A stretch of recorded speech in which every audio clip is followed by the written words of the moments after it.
Hello, my name is Nina Bell Durr, and I am the current president-elect of Kentucky Music Teachers Association. I want to welcome you to our 2020 Virtual State Conference. I hope that you enjoy the many presentations that we have prepared for you. Today, I would like to introduce Wes Golightly. Wes Golightly holds a DMA in piano performance from Ohio State University. It was at OSU that Wes began a long-term interest in historical pianos. His doctoral document delved into the early Romantic piano sound, studying the pianos themselves, and also comments about pianos made by other major composers. Dr. Golightly taught music at Kentucky Christian University for 26 years. His lifelong experience as a professional piano technician complements his pianism to give him unique insights into piano playing and historical pianos. He currently resides in Richmond, where he teaches private piano, collaborates with EKU music students, and practices piano tuning and repair. The presentation that Wesley is going to give us is entitled, What We Can Learn from Historical Pianos. Pianos built before 1865 generally have a much different tonal ideal than the instruments of today. What does this mean to the modern student of the piano? Learn the major differences in design and their effect on the tone of these instruments as we explore the sounds of a bygone era. Wes will display and demonstrate with his 1835 collared and collared grand piano. Welcome, Wes, and I hope you enjoy. Hello, my name is Wes Golightly. I'm been asked to do a presentation about my piano, which is an 1835 grand piano built by Collard and Collard in London, England, and with some notes about how pianos were different, and how we can benefit from knowing about historical pianos. You can see my piano here. It's once again built in 1835. Was no doubt imported from England to America. I found it in Sacramento, California. I don't know what its history was before that, but I found it there. That's where I acquired it. In the early 1800s, there was a lot of importing of pianos because the piano industry in America was just barely getting started. And it wasn't until about mid-century that the American piano manufacturers began to manufacture more pianos than were imported. And so Collard and Collard was one of those. Broadwood would have been another one that would have imported to America. And the Erard company would have exported a lot. America would have imported a lot from them. I like to get to know historical pianos. I appreciate my experience with them, and I'm glad for my experience because they teach me some things about appreciating piano tone in general. Now, people often observe, well, why would somebody play on a piano from 100, 200 years ago that has kind of a thin tone to it when they have a nice Steinway or Yamaha tone that they could be using? Why take up space with a piano like that when you could have a modern piano that has much more power to it, tonal resources? Well, I find that, first of all, I really like this tone. When I play Beethoven or Chopin on it, I hear I feel like I'm hearing a sound much more akin to what Beethoven or Chopin would have heard when they listened to the piano, when they played on a piano. And certainly this was built during Chopin's era. Chopin no doubt had times where he had to play on a piano like this, although he preferred the Pleyel pianos and when he played. one thing that we can learn from from getting to know these pianos is that piano sound of this event, this time, people that played Schumann, Clara Schumann, Franz Liszt, they really enjoyed playing on the better pianos from that era. It's not that they were dissatisfied until Steinway came along. It was that when they found a good piano, they enjoyed playing. In fact, many times were quite obsessed with the piano, given all the attention it was given. Well, so we can appreciate that piano tone, and when we go to playing other kinds of pianos besides Steinway, we play an older Mason and Hamlin, or perhaps a Petroff or some other piano. I think we begin to listen to that piano and say, well, what does this piano have to offer? I can really listen to that. I remember once playing on a small Fisher grand. Fisher is not a real high quality, is not considered a high quality make of piano. And this piano, I think, was built in the 50s sometimes. But I heard the upper register on it, and I thought, that reminds me of my piano a little bit. Whoever designed that piano kind of had that kind of sound in mind, the rustly wooden type of sound that my piano has. You hear that? Well, so I think I want to get into the specifics of the differences between this piano and the modern piano. First, a little background. Wes Roberts was going to make a video about the Vaught Ferrar Historic Keyboard Collection at Campbellsville University, which probably the keystone of that collection is an Anton Walter copy, a copy of a Walter piano that was built in 1790 by a great Viennese company, but this copy was built probably about 20, 25, 30 years ago, but it's a copy of that 1790 piano. Mozart owned a Walter piano later in his life, and so that's a good piano for thinking about Mozart and Haydn's music. That piano is probably as far removed from this piano as this piano is removed from the concert grand that's on Campbellsville University's stage right now. There's as much difference between this and that as there is between this and the Walter copy that he has there. So this piano was built in the period that I call the piano wars, where the piano manufacturers were trying to come up with a more robust tone and maybe expanded range. Beethoven's and Mozart's pianos at first went down to an F and went up to a G, and this piano and the piano by Erard or by Broadwood that was sent to Beethoven in about 1818 had a low C and a high G on it, and so Beethoven is very excited about the expanded keys, and he wrote his last 5 piano sonatas using some of those keys.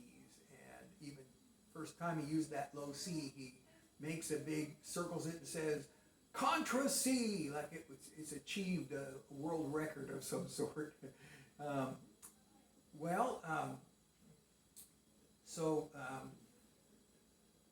So I recommend that you look at Wes Roberts' video about his collection and hear a little bit of that Walter copy as he demonstrates it. Okay, I'm going to take the camera and show you some more specifics about this. Okay, now I'd like to show you a little more detail about this piano. You can see the name board there where it shows the decal, collared and collared patent repeater, late Clementi collared and collared, London. Museo Clementi owned this company probably about 10 years before this piano was built. It was a very successful and profitable company and Collard wanted to maintain the reputation that Clementi had put into his pianos and his piano company, and so they kept his name on the name board. Okay, you can see also that the stringing is different than on a modern piano. Notice all the strings are going straight the same direction as the keys. On a modern piano, if you take a look, the bass strings cross over the treble strings and go over to the end of the piano, forming a wider point at the end of the piano. That's one of the differences between these historic pianos and the modern piano. No cross stringing on them. Also, notice that there are 3 metal bars here and a hitch pin plate right here. That's the extent, mostly the extent of the metal in this piano. Metal bracing to hold the piano, support all the tension that was added to this piano over the years. Different designs. It was thought in Vienna, even at this time, even in the 1830s, Viennese public felt like adding metal to a piano was just not right. It didn't fit. It wasn't like putting metal on a violin somehow. And so the Viennese people like Bosendorfer, really, it was almost 1850 before they started using metal cross beams and things to support the weight and the tension. Take a look at these hammers. This is the bass hammer on the lowest bass note, the C, on my piano, and compare it to the bass hammer on a Steinway that I rehammered recently.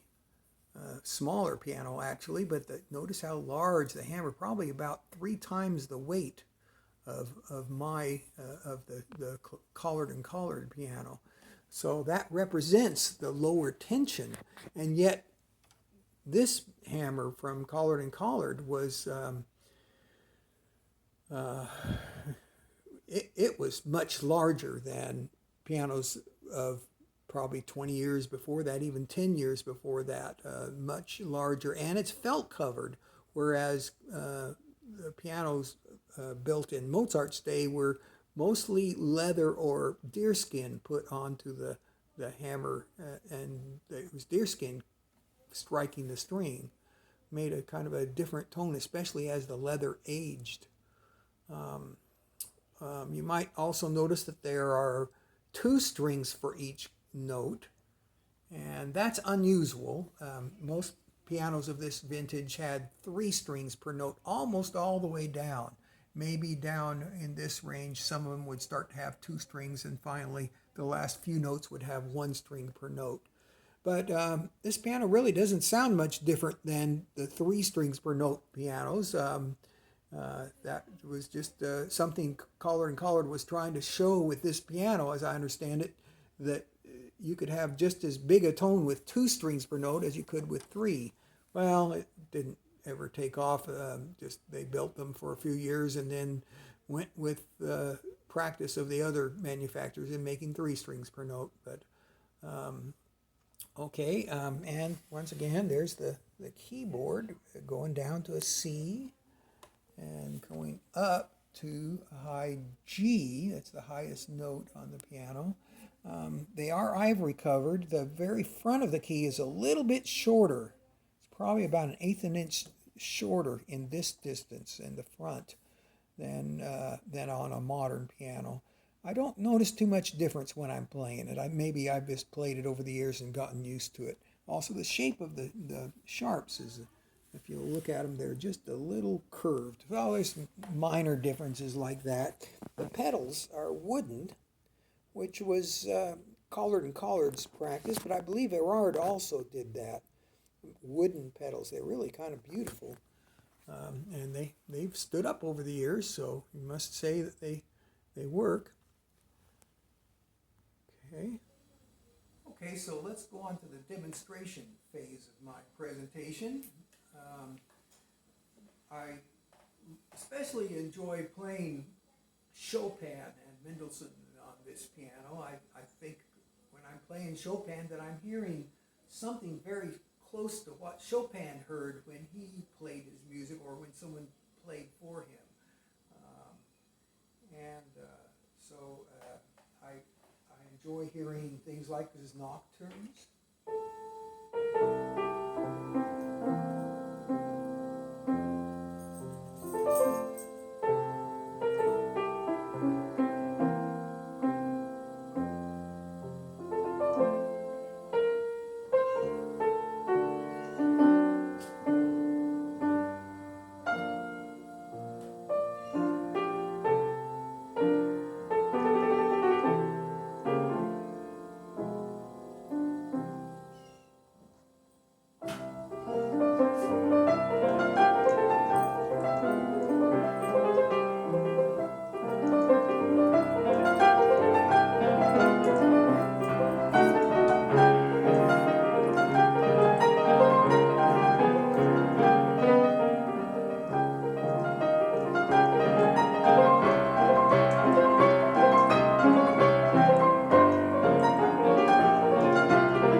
Well, I just enjoy hearing it that way. I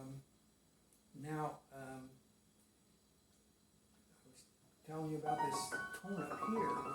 When I play the Chopin's Berceuse, you can hear a lot of that quality that's a little different in that piece. Let me play a little of the Berceuse.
Enjoyed that piece.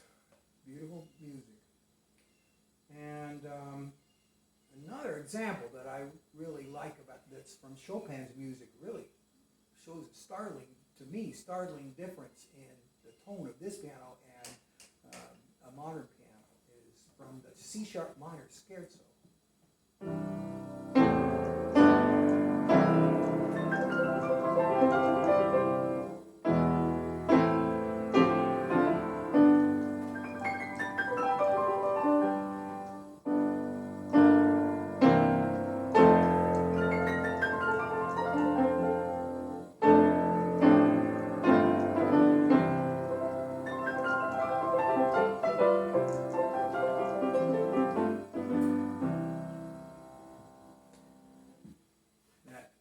Tone on a modern piano sounds very much like a celeste. It has. I remember a teacher telling me, make it shimmer.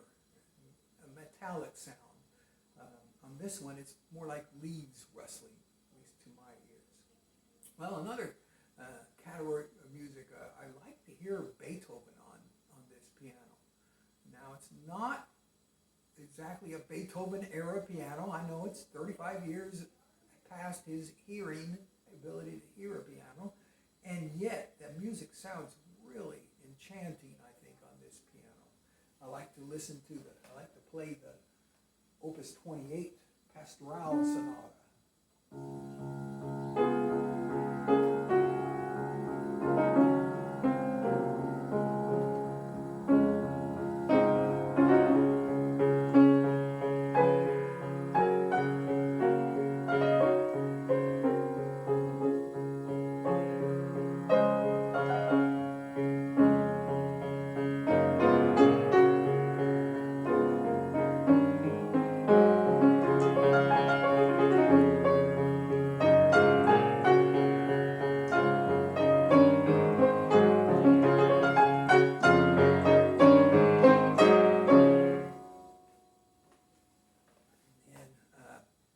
Great example for me is the Tempest Sonata, Opus 27, number 2, the first movement, those opening chords.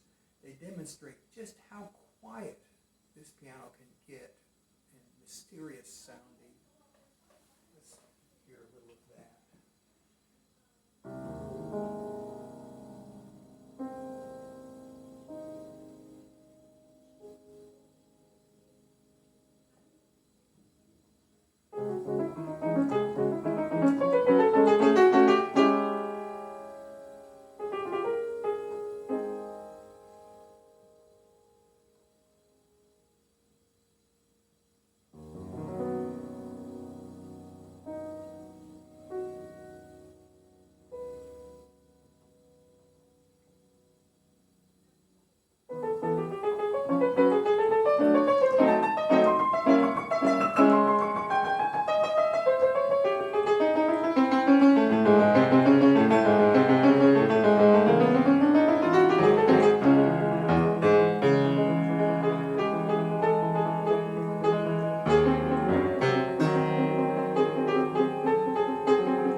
Thinking about those chords in the beginning,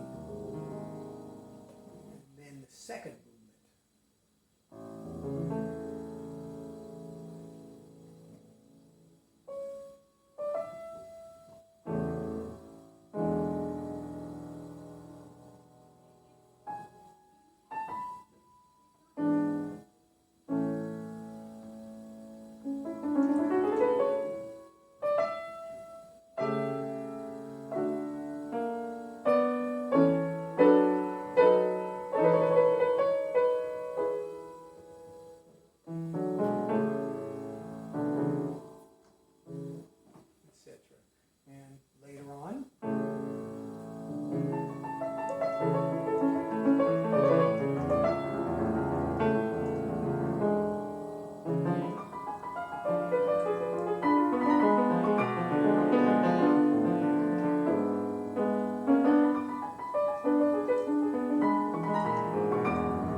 especially in the bass, it's much easier, I think, on this piano to keep those quiet than on a modern piano.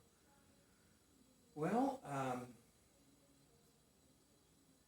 I'd be very interested in your observations or comments or questions. This format doesn't work very well for immediate question and answer, but if you'll go to the YouTube comment feature, you'll be able to see some places where you can comment, and I'd be happy to